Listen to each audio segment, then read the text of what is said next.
Hello guys, welcome back to my channel. Welcome to finance market.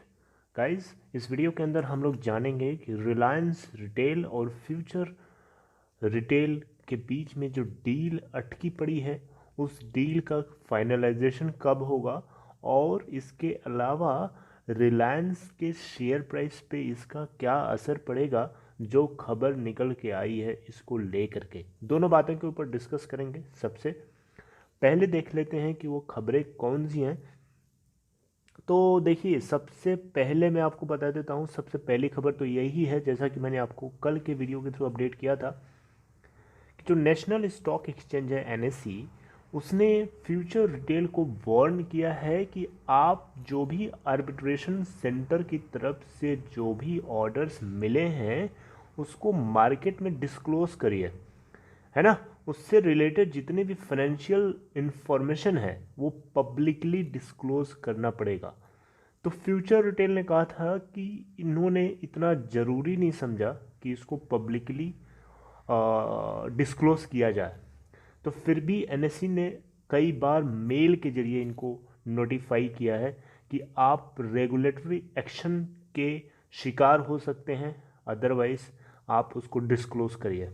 तो future retail ने इस चीज़ को follow करते हुए नेशनल स्टॉक एक्सचेंज की गाइडलाइंस या उसके दिए हुए ऑर्डर्स को फॉलो करते हुए इन्होंने अपनी इंफॉर्मेशन को डिस्क्लोज किया है।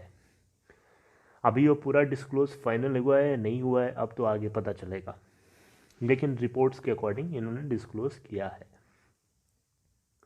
दूसरी खबर ये है कि जो फ्यूचर रिटेल है ये हर हाल में अपने आप को डिफेंड करने के लिए रिलायंस रिटेल के साथ, रिलायंस इंडस्ट्री के साथ, रिलायंस इंडस्ट्री नहीं, बेसिकली रिलायंस इंडस्ट्री की एक आर्म है जिसका नाम है रिलायंस रिटेल वेंचर लिमिटेड।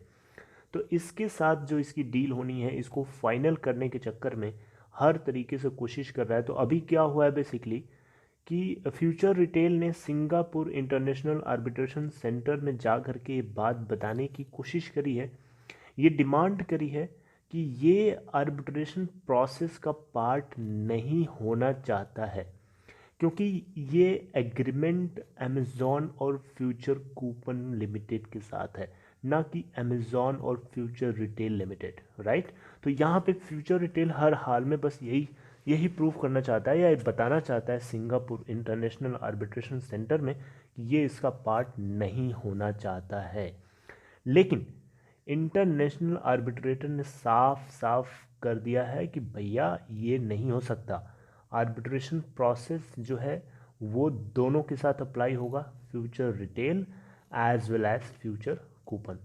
तो सिंगापुर के इंटरनेशनल आर्बिट्रेशन सेंटर ने रिजेक्ट कर दिया है किशोर पियानी के फ्यूचर ग्रुप्स डिमांड, जो फ्यूचर रिटेल को अपने आप के या उस डील का हिस्सा नहीं बनाना चाहते हैं या उस डिस्प्यूट का हिस्सा नहीं देखना चाहते हैं, राइट। तो यहाँ से ये बात सीधी सीधी निकल के आती है कि फ्यूचर रिटेल और फ्यूचर ग्रुप दोनों के ऊपर आर्बिट्रेशन प्रोसेस जो है, आर्बिट्रेशन प्रोसेस अप्लाई होगा।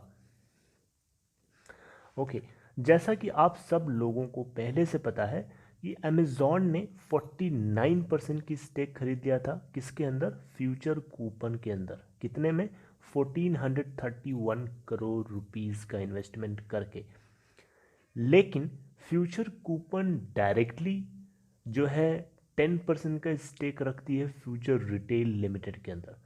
तो इसी बात को लेकर के फ्यूचर रिटेल के किशोर पियानी जी बहुत ज़्यादा चिंता में हैं कि फ्यूचर रिटेल का डायरेक्टली इसमें अमेज़ॉन का इसमें इन्वेस्टमेंट तो नहीं है, तो वो क्यों रास्ते में आ रहा है। उसको रास्ते में नहीं आना चाहिए।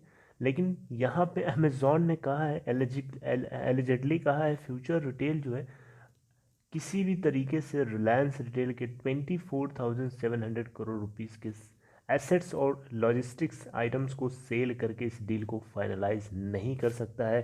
किसी भी तरीके से फ्यूचर रिटेल को इस आर्बिट्रेशन प्रोसेस को अवॉइड नहीं करना होगा, अवॉइड नहीं कर सकता है। तो सिंगापुर के इंटरनेशनल आर्बिट्रेशन सेंटर ने, आपको पता है कि अमेज़ॉन को एक इंटरिम रिलीफ ऑर्डर पास किया था, जो कि लास्ट मंथ आई थिंक किया था, और इसकी भी एक टाइम सीमा होती है, 90 डेज तक ये इंटरिम ऑर्डर वैलिड है। ठीक है, तो ये जल्द ही फिनिश हो जाएगा और इसके फिनिश होते ही ये जो इंटरिम ऑर्डर प्रोसीडिंग्स हैं वो स्टार्ट हो सकती हैं बहुत जल्दी ही। तो फ्यूचर रिटेल जो है यहाँ पे इंटरिम ऑर्डर को इन्फोर्सबल बनाने के लिए फ्यूचर रिटेल बेसिकली जो है इंटरिम ऑर्डर को इंडिया के अंदर एनफोर्सेबल ना बताते हुए दिल्ली हाई कोर्ट में एक केस गया था अमेज़ॉन के खिलाफ, ताकि वो किसी भी तरीके से मूव ना कर पाए या किसी तरीके का एक्शन ना ले या किसी तरीके का रिलायंस रिटेल के साथ जो इसकी डील हो रही है उसमें इंटरफेयर ना करे। हालांकि फिर भी जो कोर्ट की प्रोसीडिंग्स हैं वो अभी फाइनल नहीं हुई हैं, कब होंगी ये बात अभी किसी को नहीं पता है। दिल्ली हाई कोर्ट ने ये बात अभी रिजर्व करके रखा हुआ है, इसके ऊपर बहुत बहस चल रही है। अब सबके अपने अपने लॉयर्स हैं, फ्यूचर रिटेल के अपने, अमेज़ॉन के अपने, तो ये सब लोगों के बीच में अभी डिस्कशन चल रहा है। तो court proceedings are under way और इससे जुड़ा हुआ जो भी ऑर्डर आता है वो बहुत ही जल्दी ही अपडेट कर दिया जाएगा, कुछ ही दिनों में। और अच्छी बात है, कम से कम अगर ऐसा हो जाए तो सबसे अच्छी बात, तो सबसे ज़्यादा यहाँ पे बेसिकली ये जो डील है फ्यूचर रिटेल के फेवर में आ जाए तो बहुत ही बढ़िया रहेगा, क्योंकि इससे किशोर बियानी जी के लिए ख़तरा बहुत कम हो जाएगा। क्योंकि किशोर बियानी जी की बहुत हालत इस समय ख़राब है, क्योंकि जैसे जैसे मामला डिले हो रहा है वैसे वैसे जो डेट है उनका एक्सपोनेंशियल रेट से बढ़ रहा है, जो कि बहुत ही एक तरीके से डेंजरस सिचुएशन है। राइट, हाँ, अमेज़ॉन यही तो चाह रहा है कि वो जितना ज़्यादा से ज़्यादा डिले करे ताकि ये डील ना हो, और रिलायंस उल्टा चाह रहा है, रिलायंस चाह रहा है कि ये डील जल्दी से जल्दी फाइनलाइज हो जाए। तो कोर्ट दिल्ली हाई कोर्ट किस तरीके से इसमें अपना डिसीजन लाता है, that will be very important. और इन in mean while arbitration centre की प्रोसीडिंग्स नहीं स्टार्ट हो जाए आगे वाली, देखते हैं क्या होता है। जो कुछ होगा आपको ज़रूर अपडेट किया जाएगा, एक एक पॉइंट, एक एक चीज़ें। तो हालांकि लास्ट वीक आपको पता है कि कंपटीशन कमीशन ऑफ इंडिया, इसको भी अमेज़ॉन अप्रोच किया था इस मामले में, इस मामले के ऊपर देख रेख करने के लिए कि जो फ्यूचर रिटेल और रिलायंस जो है आपस में इनसाइडर ट्रेडिंग तो नहीं कर रहे हैं। तो सीसीआई ने हालांकि अपनी तरफ से देख रेख करने के बाद इस डील को अप्रूव कर दिया था, ये डील होगी। तो ये कुछ अपडेट्स थी जो आपको पता होना चाहिए। अब आप पूछ सकते हैं कि क्या इसका असर रिलायंस के शेयर पे पड़ेगा। ये जो सिंगापुर इंटरनेशनल आर्बिट्रेशन सेंटर की तरफ से ये जो डिसीजन आया है आर्बिट्रेशन सेंटर का कि फ्यूचर डिटेल जो है इस आर्बिट्रेशन प्रोसेस को अवॉइड नहीं कर सकता, यानी ये आर्बिट्रेशन प्रोसेस दोनों के ऊपर अप्लाइड होगा, Future coupon as well as Future Retail. ठीक है, फ्यूचर कूपन के ऊपर ही नहीं अप्लाई होगा, ये बात क्लियर कर दिया है आर्बिट्रेशन सेंटर ने। अभी तक क्या था, अभी तक बियानी जी को लग रहा था कि सिर्फ और सिर्फ फ्यूचर कूपन ही इसके लिए रिस्पॉन्सिबल है, future retail is not part of proceedings, लेकिन अब ऐसा नहीं है। Let's see what is happening. तो देखिए इस न्यूज़ से रिलायंस इंडस्ट्री के स्टॉक प्राइस पे क्या असर पड़ सकता है।